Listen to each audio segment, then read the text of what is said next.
How you feeling right now? Warm. Most of us are feeling a little warm. It's hot. A new record high today for 99 degrees. So far, that ties our hottest day of the year here in Denver, and 100 degrees could still be coming. I was amazed, Kathy, when I learned that this was the hottest August 21st we'd ever had. Were you though? I was truly amazed. Come on, you couldn't really have been amazed, not with this extreme weather year that we've had. Everything's been extreme, Tom. Yeah, it's true. That's true. But today, boy, that's as hot as it gets. 100 degrees in downtown Denver, if that matters. Oh, Man. okay. Where people my car live. said 104, and I know those aren't accurate, but I was like, it feels like it. The old carmometer. I love Yes. it. It does feel like 104. Mine said 104.3, but then I realized I was looking at the radio station. Yes, that is a good station, though, by the way.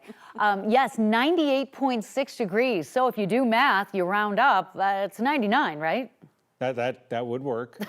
This breaks a record set back in 2007, which was 97 degrees, along with multiple other years. And you're probably wondering, how long is this going to last? When will we see relief? It's coming later this week, but it's kind of a triple threat today. We've got the record highs, the poor air quality, red flag warnings for high fire danger, and heat advisories. So here we go. Summer, August in Colorado. You're going to see numbers like this occasionally. 99 degrees out at the airport, 100 degrees downtown, 102 this hour in Lamar, 96 in Greeley, 97 degrees in Grand Junction. Average high this time of year is actually closer to 87. So we're running really warm and really dry, and these humidity numbers continue to drop. So high fire danger, something we'll be talking about tonight and tomorrow. Winds increasing out of the south. We've got a gust of 24 in Aurora, 25 in Watkins, 36-mile-per-hour winds out at DIA. And so we need to be very careful out there. Red flag warnings continue through 7 o'clock tonight. Will probably be reinstated again tomorrow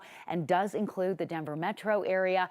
We had an air quality alert that will probably be reinstated as well. And heat advisories with limited moisture tracking into Colorado from the south.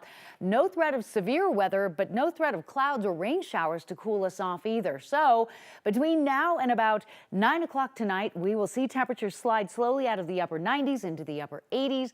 Don't have rain or thunderstorms in the forecast today, but in the extended forecast, I do. You guys are not going to believe the temperatures at the end of the week. Plus, there's a chance for some beneficial rain. Going to break it all down for you in just a bit. Okay, well, there is a lot going on. There is a lot. All right, thanks, Kathy. We turn now to Lakewood, where police say they're searching for a man accused of sexually assaulting a woman who was out on a run earlier this month. This happened back on August 6th at Walker Branch Park, west of Sloan's Lake. Police say the victim was on her way back from a run when this man started following her for almost 2 blocks. Police say he then attacked her from behind at 14th Avenue and Harlan Street, grabbing her with both arms and fondling her. He then fled northbound on Harlan and eastbound on 16th Avenue. If you have any information, please contact Lakewood Police. The detective's number is right there on the screen. The dentist convicted of killing his wife at the end of an African safari in 2016 was sentenced today to life in prison at Denver Federal Court. Larry Rudolph found guilty of murder and mail fraud last year. He was charged with foreign murder for shooting his wife Bianca with a shotgun at the end of a safari trip in the country of Zambia. He was also charged with mail fraud for cashing in on nearly $5 million worth of life insurance policies. Some of that money was paid out of Colorado, and that's why the case was tried in Denver Federal Court. He also got 20 years for the mail fraud. That sentence, though, will be served concurrently.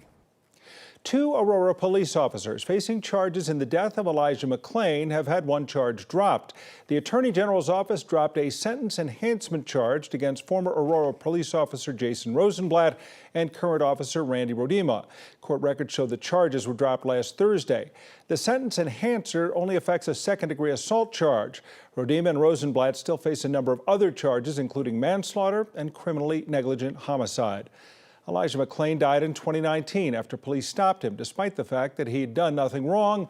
Officers then put him in a carotid hold. Later, paramedics injected him with the sedative ketamine. Our 9 News legal analyst Scott Robbins says the enhancer charge would have been redundant anyway. He says dropping the charge might make a jury's job easier. The prosecutors may believe that they are simplifying their case that they're going to present to jurors. After all, it's a relatively complex case for both the paramedics and the police officers involved. In terms of any potential plea deal, Robbins says not to read anything into the dropping of the charge. Denver police are now actively investigating a shooting that sent 2 people to the hospital this afternoon. The call came in just after 1:30, according to Denver police, near 17th and Logan. Police say that when they got there, they found 2 people had been shot and both went to the hospital. We're still trying to get an update on their conditions. Governor Jared Polis is issuing executive action aimed at addressing housing challenges here in Colorado.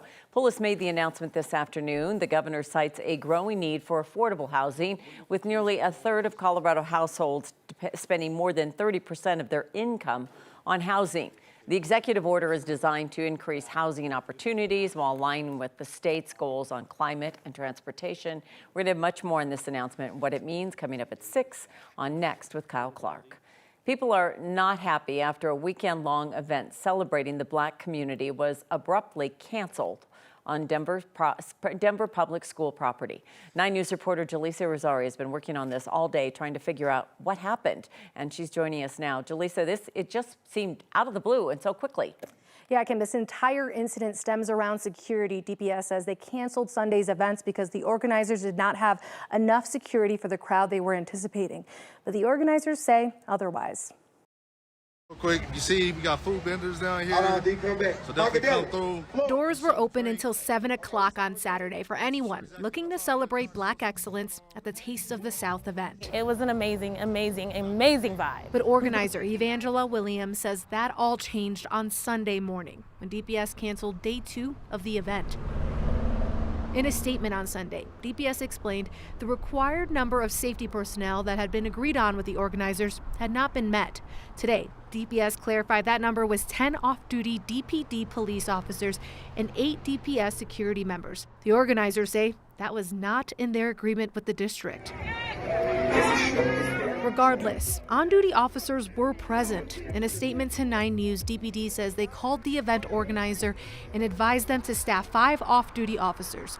But they say organizers wanted to keep the number of off-duty officers to 2. In the end, DPD says there were 0 off-duty, just on-duty officers working the event on Saturday. The Rocky Mountain NAACP was at Saturday's festivities. They're looking into who should be held accountable when it comes to the money lost from the event cancellation. There's vendors that, unfortunately flew out from different states that they had contracts with. There was contracts that was with DPS, so we want to just do an investigative search and just kind of figure out what was going on, so that way we can make sure that, if there was something that was wrong by them, that we right it. We're still not sure what is in the contract. We have requested a copy of it from Denver Public Schools to try and get some clarity. Regardless, Kim, the organizers say they are disappointed with how this all happened. Yeah, a lot of people disappointed, but when they bring up the vendors, I mean, that's a lot of money lost. Even if weather impacts an event, it's a big deal. We asked the event organizer about how much do you think is lost. She said about $100,000. Oh my goodness. Thanks, Jaleesa.